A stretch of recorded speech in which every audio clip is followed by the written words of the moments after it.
이 분야에 대해서 조금 말씀을 드린다면 첫 번째는 우리나라 제약회사라고 하는 게 글로벌 제약과 비교하면 R&D 규모가 현저하게 작고 바이오 생태계 활성화 말씀하셨지만 사실 진단기업 같은 경우는 굉장히 협소한 상황입니다. 그러니까 사실 인위적으로 M&A 같은 것들을 할 수 없기 때문에 그런 측면에서 본다면 감염병을 대응하는 이런 그 제약 분야에 대한 산업이라고 하는 것이 반드시 민간에만 맡겨둘 영역이냐에 대해서 의문이 있고요. 한국적 상황이라면 한국 형태에 맞는 인위적인 M&A가 불가능하다면 공공이 펀딩하고 기업의 경쟁력을 높일 수 있는 그런 형태의 제3의 영역이 만들어져서 예를 들어서 몇 개 안 되는 그 M&A, 그러니까 몇 개 안 되는 회사들의 R&D 규모가 굉장히 협소하니까 역할 분담을 하는 방식이죠. 어떤 회사는 뭐 R&D를 하고 어떤 회사는 유통을 맡고 어떤 회사는 생산을 맡고 뭐 이렇게 해서 공공 펀드가 개입하면서 이런 공공의 백신과 치료제 영역에 지속 가능성을 확보할 수 있는 그런 모델 이런 것들도 검토가 필요하다는 생각이 들고요. 두 번째는 전 세계가 그 각 국가들의 문을 닫는 이런 봉쇄 기간이 상당히 길어진다면 저희는 이거보다 조금 더 위험 상황으로 갈 수 있다라는 가정하에 지금 아시다시피 예를 들어 제약의 원료 의약품은 인도와 중국이 거의 대부분을 차지하고 있습니다. 이럴 경우에 이게 장기화된다면 우리 제약의 원료를 공급하는 그런 시장도 단절될 수 있다라고 가정하고 필수 의약품이나 필수 의료기기의 원료 시장의 다변화, 다각화 국내 개발화 뭐 이런 것들에 대한 준비도 좀 더 해야 된다는 생각이 들고요. 추가적으로 이제 이런 제약의 기업과 관련해서 우리의 법률적인 한계들이 좀 있는데 한 예로 우리의 혈액관리법 같은 것이 좀 다릅니다. 미국 같은 경우는 이미 지난 4월 1일자부터 적십자사가 공공으로 혈장 채취나 이 치료자들의 이런 혈액을 채취할 수 있는 공공으로 이미 그거에 들어섰는데 우리 기업들은 그렇게 자율적으로 뛸 수가 없습니다. 아시다시피 우리나라는 매혈이 불가능한 나라고요. 국가나 공공이나 적십자사가 나서야만 그게 가능한 나라인데 사실 적십자사의 헌혈이라고 하는 행위나 혈장 채취라고 하는 행위는 감염병 대응에 최적화되어 있지 않습니다.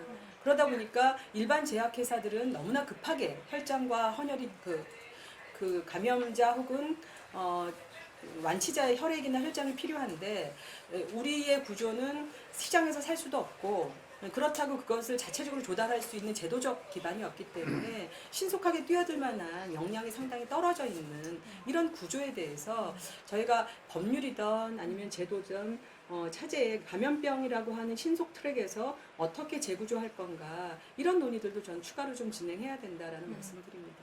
네. 김진용 과장님 연결됐습니까? 연결돼 계십니까?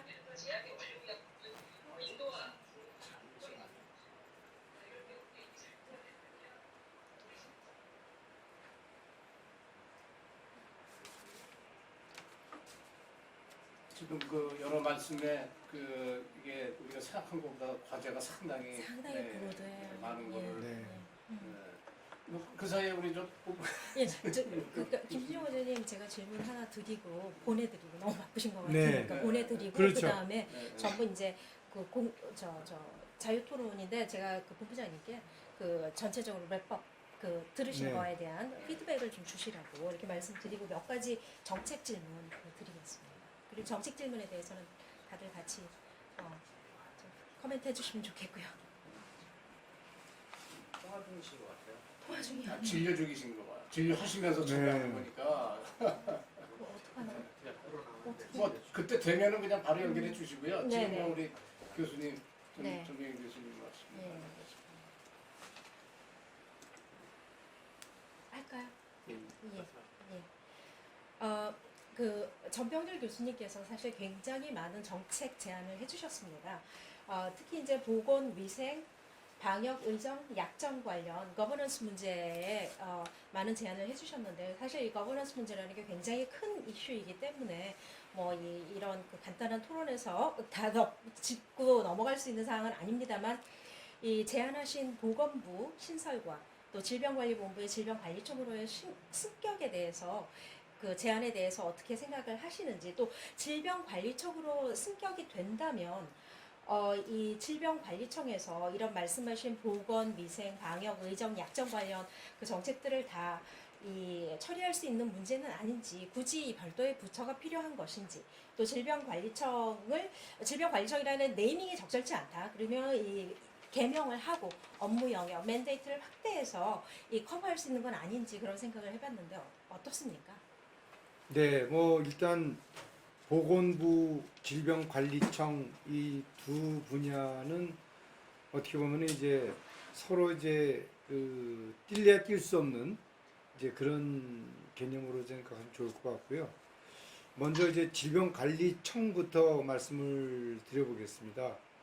사실 이제 질병관리본부가 이제 그 2003년도 사스 이후에 국립보건원이 승격이 되면서 이제 그 본부로 이제 발족을 하고, 메르스 이후에 이제 1급 기관장에서 이제 차관급 기관장으로 이제 승격이 됐죠. 그러면서 이번에 코로나19를 경험을 하면서 어떻게 보면은 국민들에게 질병관리본부의 역할에 대해서 그 중요성, 그리고 또 이 질병관리 문제가 얼마나 중요하고 또 생명을 직접적으로 지키는지를 이제 알게 된 그런 이제 부서죠. 그런데 이제 아직까지는 이제 예산이나 인사권에 대한 문제가 복지부 영향을 받는 상황이기 때문에 발전의 어떤 이 속도라든지 이런 부분에서는 좀 제한을 받고 있습니다. 따라서 그 식품의약품안전본부가 식품의약품안전청이 되고, 또 식품의약품안전처의 형태로 이제 계속해서 조직의 변화, 발전이 있었던 것처럼 질병관리본부도 이제 그런 수순을 따라가는 것이 바람직하다는 게 제 생각이고요. 그랬을 때 이제 질병관리본부의 그 업무가 단순히 이 감염병과 관련된 그런 관리 업무로서 청의 역할이 충분한가, 그런 면에서는 좀 전문가들의 의견이 좀 모아질 필요가 있다고 생각을 합니다. 따라서 이제 그 미국의 CDC의 역할, 그리고 또 우리나라 질병관리본부의 역할 좀 비교해 볼 필요가 있겠고요. 그리고 또 그 과정에서 기존의 이제 보건복지부의 보건 분야 업무, 또 의료 분야의 업무를 그 질병관리청으로 만약에 본부를 승격했을 때 어느 정도 이 교통정리를 할 수 있을지, 그 부분도 좀 이렇게 전문가, 또 시민단체, 국회에서 좀 더 논의가 된다면은 앞으로 질병관리본부의 그 청 관련되는 업무에서 많은 논의가 있을 수 있습니다. 특히 이제 그럴 경우에 이제 역시 보건소 문제도 같이 연관이 되겠죠. 사실 지금은 뭐 워낙 그 이 코로나19라는 그 이 질병과의 이 싸움이, 전쟁이 더 심각한 우선순위이기 때문에 이런 거버넌스에 관한 문제는 일단 화두를 던져놓고, 거기에 대해서는 향후 이 코로나19 사태가 종식이 되는 그 시점 이후에 논의가 돼도 뭐 좀 충분하다, 저는 그렇게 생각을 합니다. 다만 앞으로 그 이 보건복지부 내에서의 보건과 복지 업무를 어떻게 이제 이 전문성을 살리면서 그 부처로서의 기능을 좀 더 활발해 갈 수 있을까?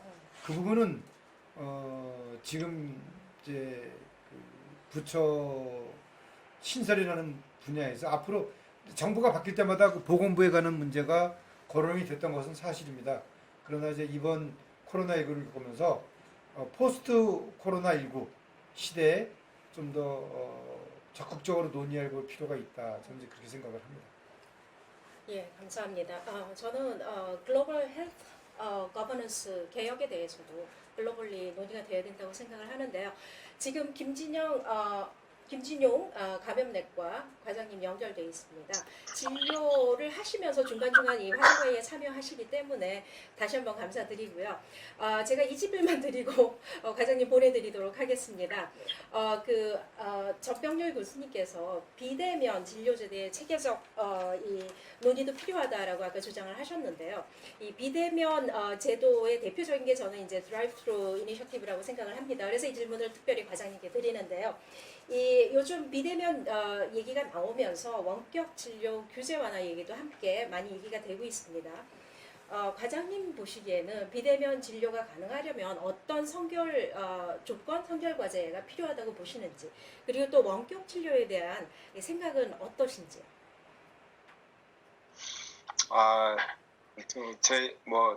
제가 뭐 속한 학회나 이런 단체 입장은 제가 대변한 아니라는 것 좀 먼저 말씀드리고, 제 개인적인 입장을 말씀드리면, 비대면 진료나 영상 또는 원격 진료는 당연히 앞으로 가야 될 길이라고 생각을 하고요. 근데 이제 그런 그 과정의 중간에 논의가 많이 필요합니다. 첫 번째는 일단은 그 환자 개인 정보와 그다음에 그 의사의 그 진료 행위, 이게 이제 디지털화가 될 가능성이 높고, 그 중간에 그 개인 정보가 어떻게 사용되는지에 따라서 또 문제가 많이 생길 수가 있고요. 그다음에 이제 이런 감염병 문제에서는 비대면 진료가 너무 당연하게 지금 이제 됐습니다. 그 선별 진료실이라든지 제가 고안했던 드라이브-스루 진료 시스템에서도 물론 먼발치에서 유리창 너머로 이제 환자를 보고 마이크나 전화 이런 걸로 이제 의사소통을 하긴 하지만, 직접 환자를 만지거나 가까이 이제 얼굴을 맞대고 진료를 하는 게 아니기 때문에요.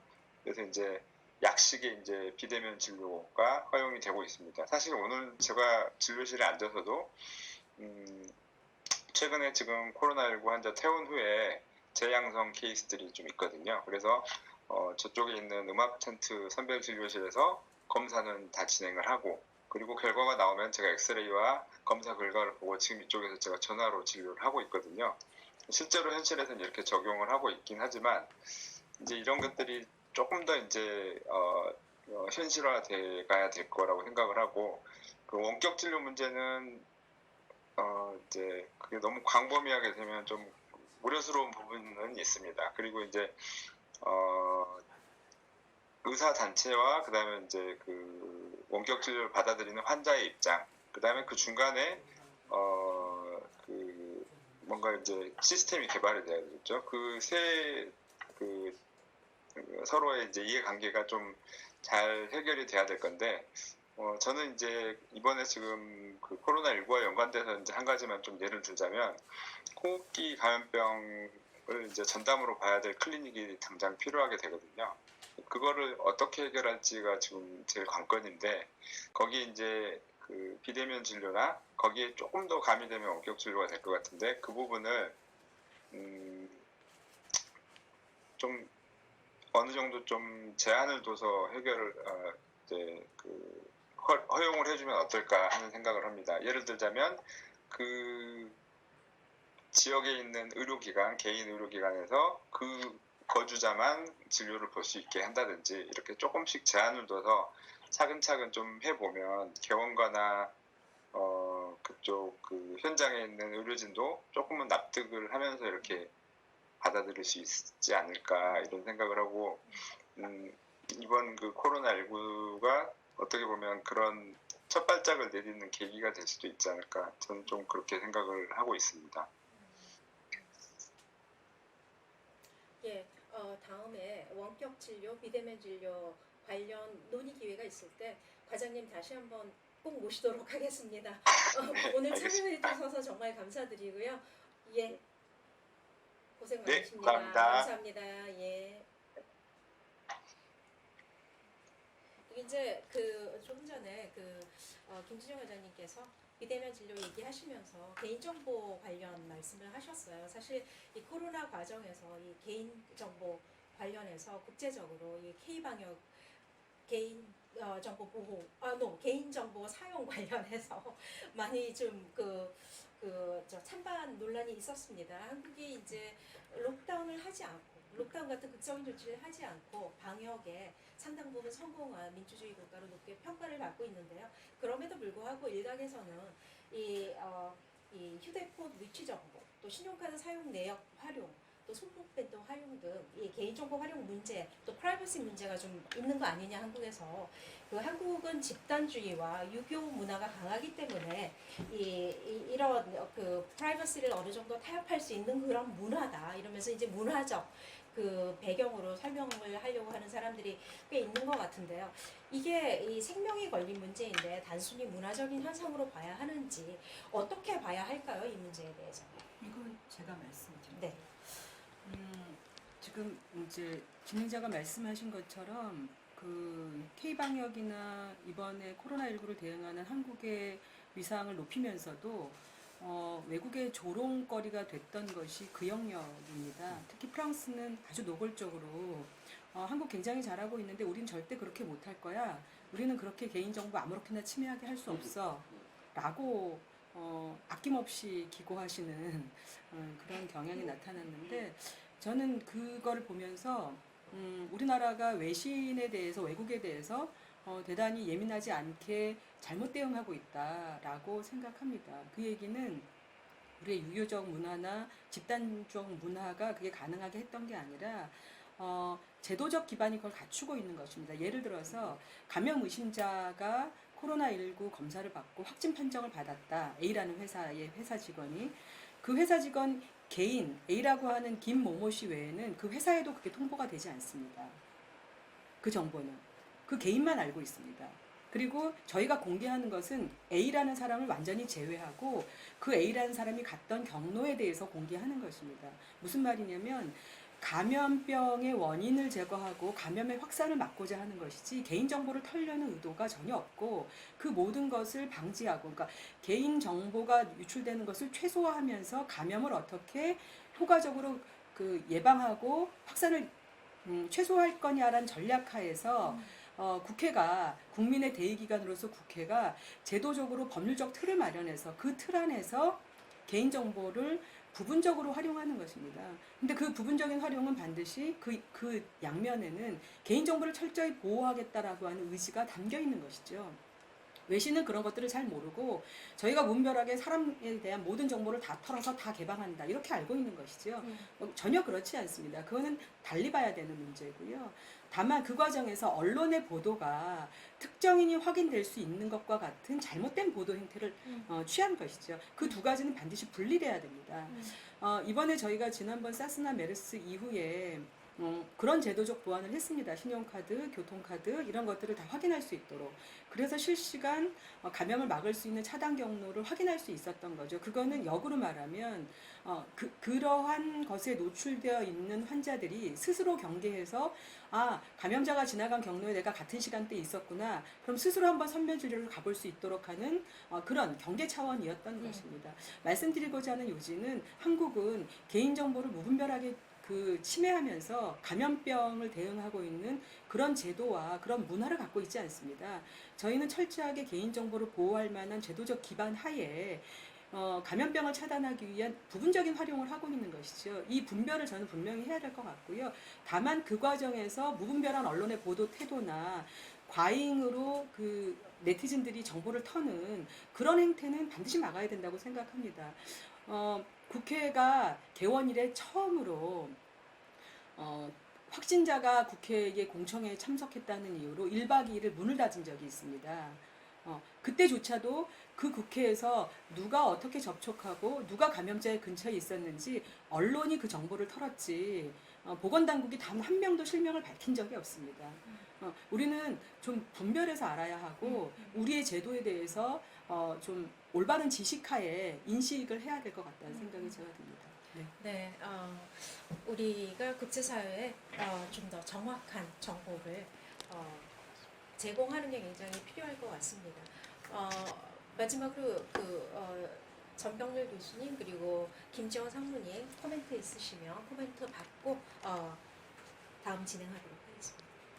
네, 이번 코로나19를 경험을 하면서 사실 우리가 코로나 이전의 생활과는 완전히 다른 그런 이제 생활을 이제 하고 있는 거죠.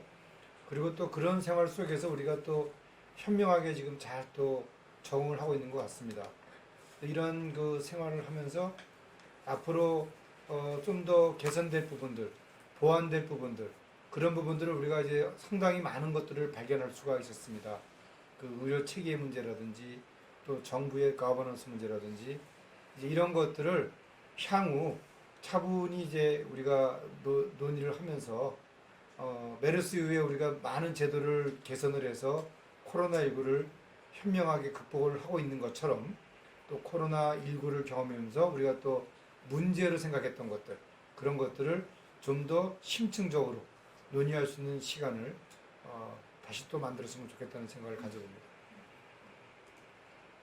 네, 장모님. 네. 사실 이 코로나19가 어떻게 보면 그 건강하고 관련된 매우 큰 이슈지만 결과적으로는 사회에 굉장히 많은 부분에 영향을 준 그런 사건인 것 같습니다. 이제 그게 뭐 방역이나 이런 데뿐만이 아니라 뭐 일하는 방식, 다른 여러 가지 제도, 어떻게 보면 문화까지도 이제 좀 바꿀 수 있는 그런 어떤 이슈가 된 것 같은데요. 아직은 진행 중인 상황이고 그런 상황에서 저희가 이 사건을 계기로 좀 더 이제 바람직한 방향으로 계속 나아갈 수 있는 건 어떤 부분이 있는지 각 분야에서 좀 더 건설적인 의견 교환이나 토론 같은 것들이 이루어져서 계속 그런 방안들이 잘 실천될 수 있으면 좋겠고요. 그런 효과로 사실 이 코로나 때문에 뭐 여러 가지 산업이나 이런 부분도 많이 위축이 됐고 저희 같은 그 투자업계도 사실 해외 어떤 셧다운이나 이런 것으로 좀 소강 상태가 된 그런 상황이었는데 그런 효과로 좀 더 모든 사람들이 더 건강하고 좀 더 활기찬 그 원래 상황으로 또 보다 발전된 상황으로 생활할 수 있으면 좋겠다는 말씀드립니다. 네. 네, 이상으로 토론을 마치고 마지막 클로징 리마크스 해주실 이장우 교수님께 마이크 넘기도록 하겠습니다. 예, 송경준 원장님 아주 수고 많으셨습니다. 예, 우리 모두 시청하셨듯이 저희 그 방역 체계가 그냥 우연히 된 게 아니라 오늘 그 가지고 계신 경험이나 지식의 깊이와 넓이를 보셨듯이 그 전병률 교수님, 허윤정 위원님, 김준용 과장님, 그리고 김지영 상무님의 그 식견과 경험이 사실 저희 그 방역 체계에 참고하고 계신 전문가님들의 수준이 아닌가 이렇게 저는 느꼈습니다.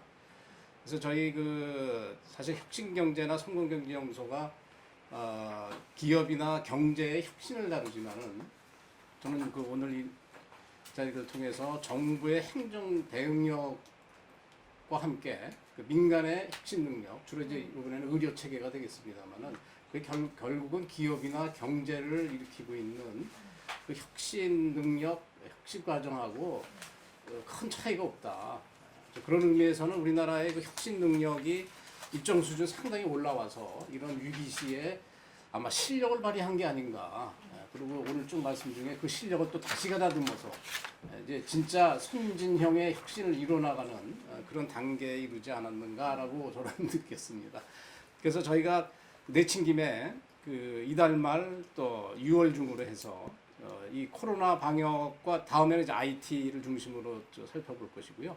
그다음에 코로나 이후에 그 아까 김준영 과장님은 상당히 조심스러운 평가를 하셨습니다만은 우리나라의 그 방역 체계가 세계화되고 표준화되기 위한 어떤 과제, 세계에 기여하기 위한 과제 이런 거를 또 함께 산업부와 함께 또 진행될 계획을 가지고 있습니다. 그래서 당분간은 이 웹세미나 형태로 자주 뵙겠습니다. 오늘 이렇게 참여해 주셔서 감사드리고요. 특히 오늘 발표 토론해 주신 여러분들께 정말 깊은 감사를 드리겠습니다. 이것으로서 한국의 코로나 방역 체계 성과 과제 웹세미나를 마치겠습니다. 감사합니다.